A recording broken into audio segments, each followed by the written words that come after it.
안녕하세요, 호쌤입니다. 7월 중순에 제가 울진에 있는 산불 지역에 왔어요. 여기가 2022년도에 큰 산불이 나서 소나무들이 거의 대부분 죽어 있거든요. 그로부터 2년이 지났는데 아직은 숲이 좀 더 회복이 되려면 시간이 많이 필요할 것 같고요. 제가 산불 이후에 숲을 복원하고 그리고 그 복원된 숲들이 어떻게 다시 숲으로 되돌아가는지를 모니터링할 기회가 생겼어요. 그래서 제가 앞으로 이 울진에 있는 산불 지역을 좀 오랫동안 살펴볼 계획이거든요. 아직은 이제 맨 땅도 많고요. 그리고 들어와 있는 친구들도 그렇게 많지 않지만 조금씩 식물 친구들이 속으로 다시 들어오고 있고, 아직은 조금 초기 단계지만 이제 숲의 모습을 갖춰가려고 준비를 하는 것 같아요. 그래서 어떤 친구들이 이 이글거렸던 산불 지역에 살아남았고 또 들어오는지 한번 살펴보고요. 산불이 얼마나 무서운 재앙을 만들었는지 그런 것들도 영상으로 한번 전해보도록 하겠습니다. 여기 보시면 지금 소나무들이 다 죽어 있죠. 여기가 울진 지역이니까 잘생긴 금강소나무들이 곧게 자라던 그런 숲입니다. 울창한 소나무 숲이었어요. 그런데 지금은 다 산불에 고사하고 줄기만 남아 있습니다. 앙상하게. 소나무들은 거의 대부분 산불 피해로 죽었고요. 저 멀리에 굴참나무 같은 나무들, 참나무 종류들만 살아남았습니다. 그런데 이제 살아남은 참나무 종류들도 산불 피해를 입은 친구들이 있어서 저 중에는 또 일부 부러지거나 죽어가거나 하는 그런 친구들도 생길 것 같고요. 작년에는 살아있던 소나무들도 올해는 꽤 많이 죽었습니다. 소나무가 산불 이후에 한 번에 바로 죽는 것이 아니라 두세 해에 걸쳐서 천천히 죽어가는, 피해를 좀 덜 받은 나무들은 그렇게 좀 긴 시간을 두고 죽어간다고 합니다. 푸르렀을 이 숲이 참 안타깝게 변했습니다. 잠시의 부주의가 울창하고 푸르렀던 숲을 이 모양으로 만든 것 같아요. 산불 나고 나면 이렇게 토양이 드러나는 게 제일 숲이 다시 복원되는데 큰 저해 요인으로 작용하게 되는데요. 이렇게 보시면 큰 비가 오고 나면 이렇게 뿌리도 다 드러나고 토양도 다 유실이 됩니다. 돌이 많이 졌죠. 다 지금 물길이 만들어진 겁니다. 원래 식물들이 다 덮고 있었을 때는 이렇게 토양 유실이 일어나지 않아요. 그런데 이렇게 땅이 드러나면 빗물에 매우 취약한 상태가 됩니다. 이 상태에서 양분을 머금고 있는 토양이 다 쓸려 내려가게 되면 거기에는 다시 또 식물들이 살기 어려운 환경이 만들어지게 되고 악순환이 되풀이 되는 거죠. 그래서 산불 지역에서 제일 중요한 건 빠르게 식물들이 다시 땅을 덮는 거예요. 그래야 숲이 만들어질 수 있는 아주 기본적인 조건이 만들어지는 겁니다. 보통 한여름에도 숲속에 들어오면 그늘이 만들어져서 좀 시원한 편이거든요. 그런데 여기 지금 산불 지역은 보시는 것처럼 그늘이 거의 없어요. 그늘이 없고 나무들이라고 해도 이제 제 키보다 작은 나무들이 대부분이어서 햇볕이 그냥 그대로 다 내려쬐니다. 보통의 숲보다 훨씬 더 건조하고요. 훨씬 더 덥습니다. 악순환의 고리인 것 같아요. 햇볕이 그대로 들어오니까 산 전체적으로 수분이 부족하게 되고요. 그래서 이렇게 흙이 바짝바짝 마르게 되고 양분도 별로 없습니다. 이게 이제 낙엽이 떨어질 나무도 없지만 이런 낙엽마저도 너무 바스락거리고 말라 비틀어져서 비가 오면 싹 쓸려 내려가거든요.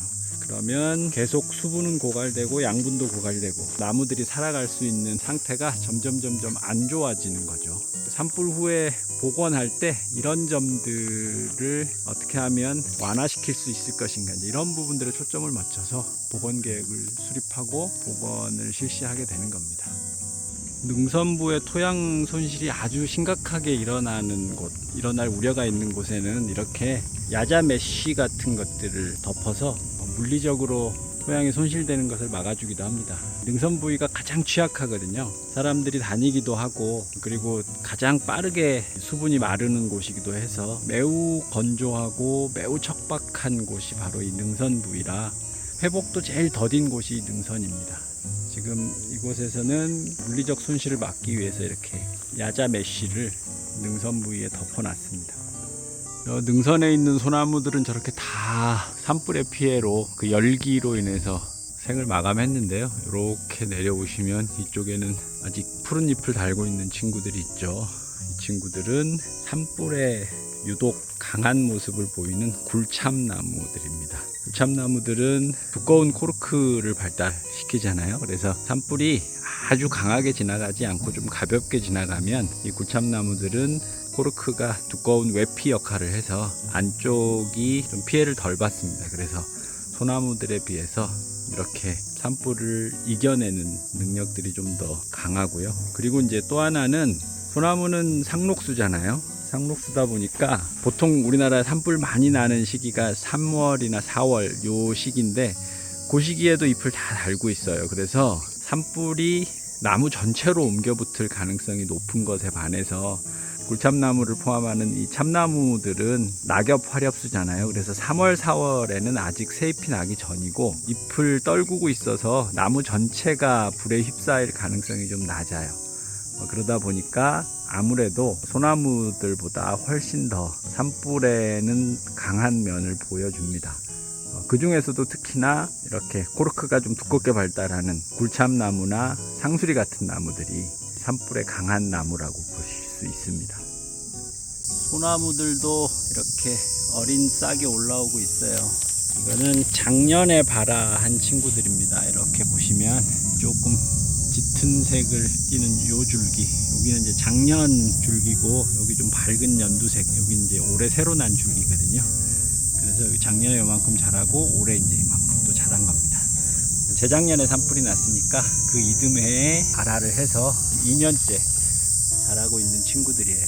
이 친구들이 건강하게 잘 자라서 여기에 또 우람한 소나무 숲이 만들어지면 좋겠습니다. 꼬리진달래가 꽃을 피우고 있네요. 꼬리진달래는 이쪽 석회암지대, 경북 울진이나 삼척 이쪽 동네 오면 좀 흔한 진달래 종류 중에 하나고요. 상록진달래입니다. 친구들은 좀 척박한 곳에서 잘 살다 보니까 이렇게 지금 산불이 나서 땅이 다 드러나 있는 상황에서 이렇게 꼬리진달래들이 뿌리를 살려서 다시 몸을 틔우고 이렇게 줄기를 올렸습니다. 보시면 산불 나면서 윗부분은 다 죽었었는데 뿌리가 잘 살아남아서 거기서 다시 이렇게 줄기가 올라오고 있고요. 산불 나고 나서 토양이 많이 척박해진 상황에서도 이 친구들은 어느 정도 견디는 능력이 다른 친구들보다 좀 더 큰 것 같아요. 하얀색 꽃들이 꼬리 모양으로 피는데 지금 꽃차리가 짧아서 이 친구는 꼬리 모양이 아니라 꼭 삼방화서나 산영화서처럼 보이네요. 그런데 여기 지금 꽃이 지고 열매가 맺혀 있는데 열매가 맺힌 이 친구를 보면 이렇게 총상화서가 꼬리 모양으로 모습을 하고 있는 걸 볼 수가 있어요. 이게 조금 더 긴 친구들은 다람쥐 꼬리처럼 복슬복슬한 모습의 꽃차례를 만듭니다.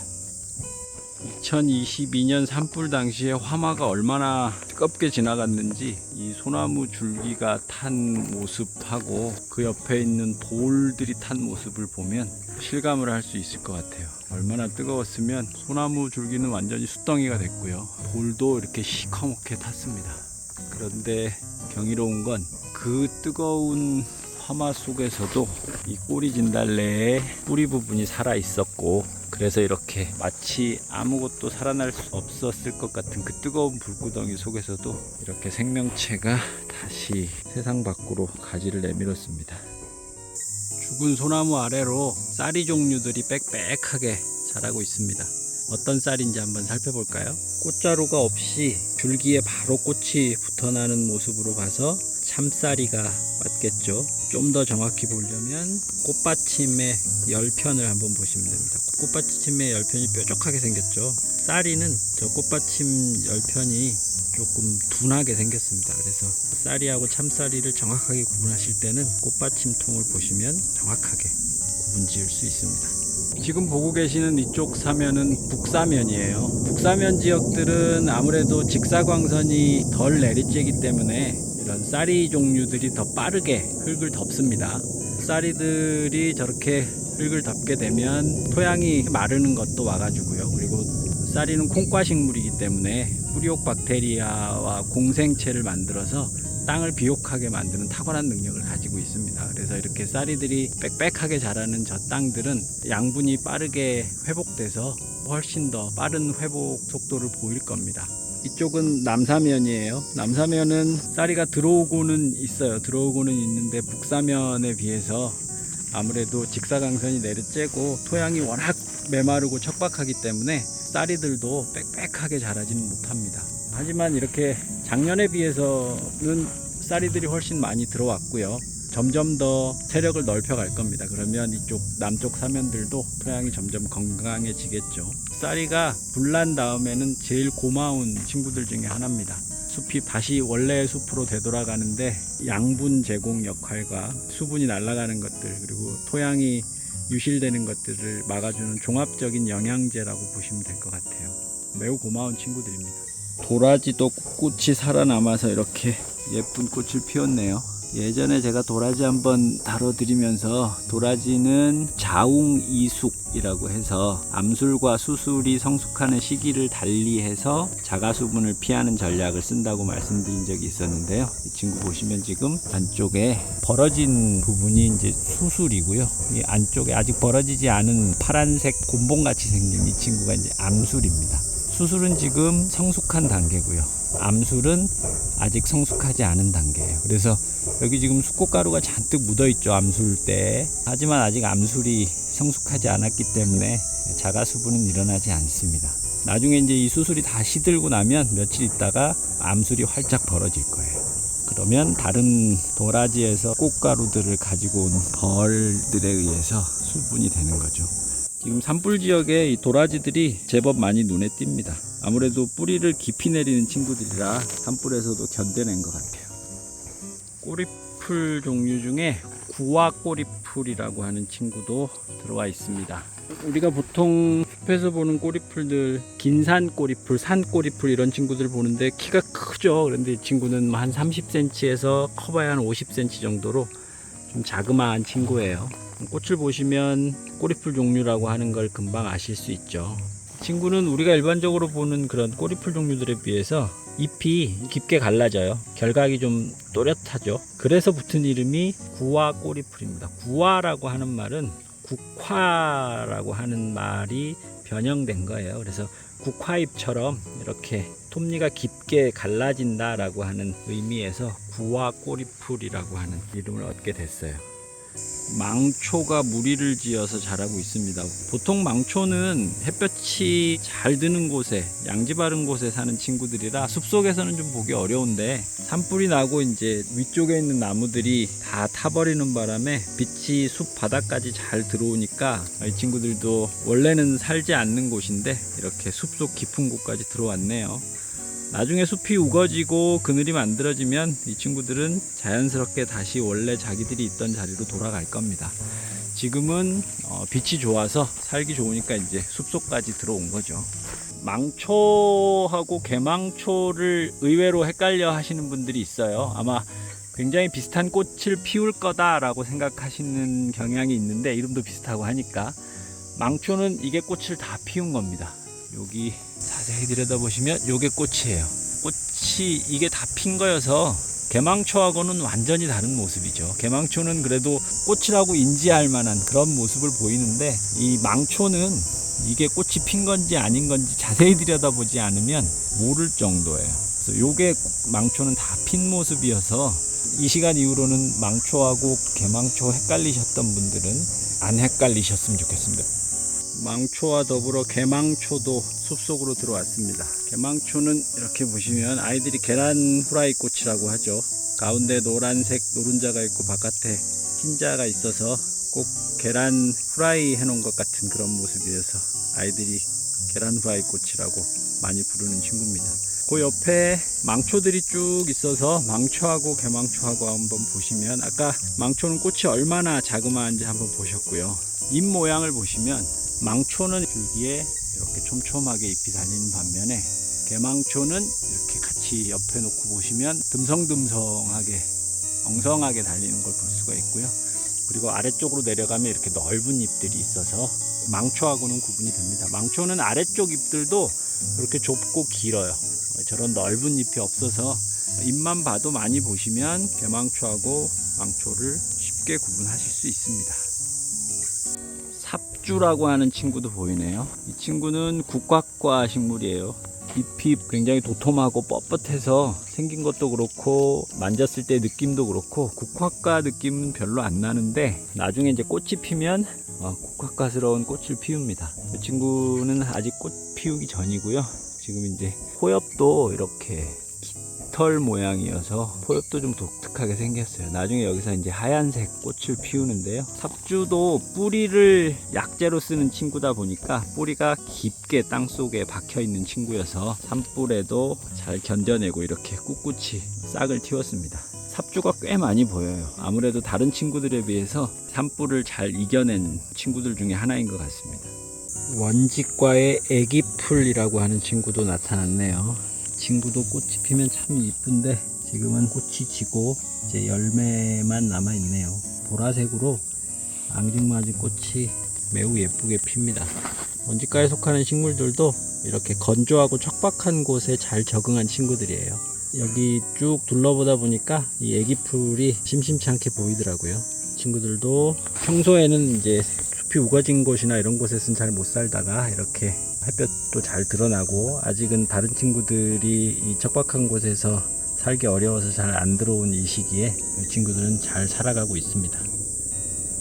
절국대라고 하는 현삼과 친구가 나타났습니다.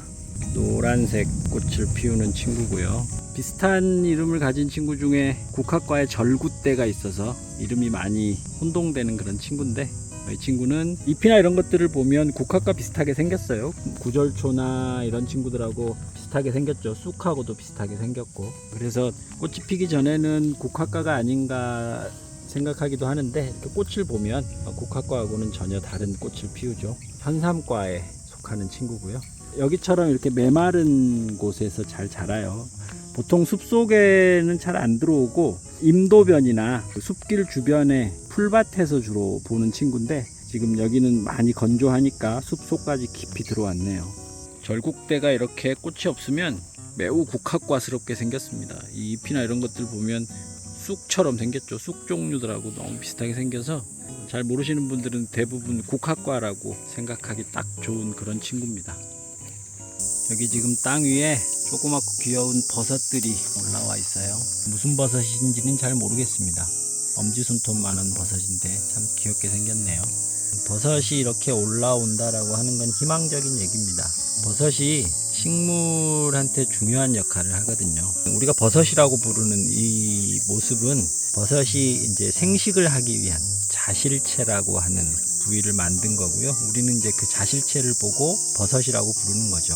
그런데 사실 버섯은 땅 속에 우리 눈에 안 보이는 부위에 훨씬 더 넓게 분포하고 있습니다. 그걸 이제 균사체라고 하는데 가는 실처럼 거미줄처럼 땅 속에 퍼져 있어서 우리 눈에는 잘 안 보여요. 그러다가 이렇게 번식을 하려고 자실체를 땅 위로 내밀면 그때야 비로소 우리 눈에 보이는 거죠.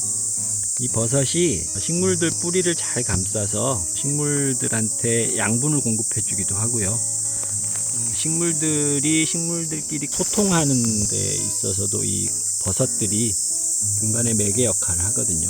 그래서 이렇게 버섯이 피었다라고 하는 건 자실체가 나왔다라고 하는 건 땅 속에 균사체가 넓게 퍼져 있다는 얘기고요.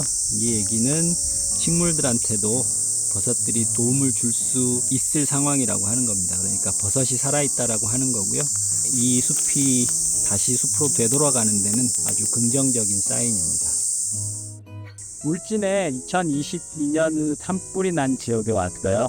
그 산불 지역에서 숲을 다시 원래의 숲으로 되돌리기 위해서 열심히 일하고 있는 식물 친구들 한번 만나봤고요. 기회가 닿아서 제가 그 울진의 산불난 지역을 생태적으로 건강하게 원래의 숲으로 되돌리는 사업에 참여를 하게 됐습니다. 그래서 다양한 전문가들하고 의견도 나누고 최적의 방법이 뭔지도 도출도 해가면서 숲을 건강하게 만드는 데 기여하려고 참여하고 있습니다.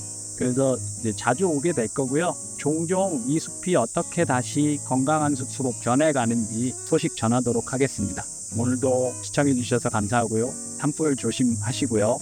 약은 약사에게, 식물은 포쌤에게. 감사합니다.